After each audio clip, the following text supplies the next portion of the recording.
বন্ধুরা ওই গাছের গোড়াতে যে ইয়েটা হয়েছিল, ডিমটা পেরেছে, ওটার ব্যবস্থা করছি। কারণ জল দিলে তো গাছটা ডিমটা ভিজে যাবে বা পাখিটারও অসুবিধা হবে। তো দেখুন, চলুন আমি একটা ব্যবস্থা করে দিচ্ছি। এখানে একটা ছোট্ট মাটির হাঁড়ি নিয়েছি। মাটির হাঁড়িটা আবার একটু এখানে ফুটো আছে, গাছ লাগাবার জন্য করেছিলাম তো। তো সেই জন্য কী করছি, এইখানে একটা চিকচিকিকে ভালো করে এখানে করে দিচ্ছি, যাতে জলটা ভিতর দিয়ে না ঢুকে গাছে জল দেওয়ার সময়। গাছে জল দেওয়ার সময় না ভিজে। আর এখানে এই পাতাগুলো ছিল, এই পাতাগুলোকেও বাসার মতো করে দিচ্ছি, যাতে বসতে সুবিধা হয় বা ডিমটা গরম থাকে।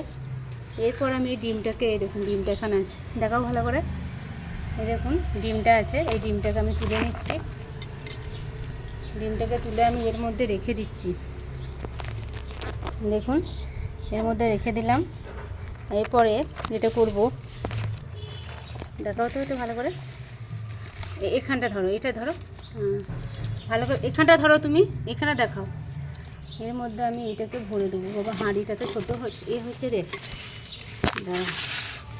ডালপালা নিয়ে এসে এখানে জড়ো করেছে।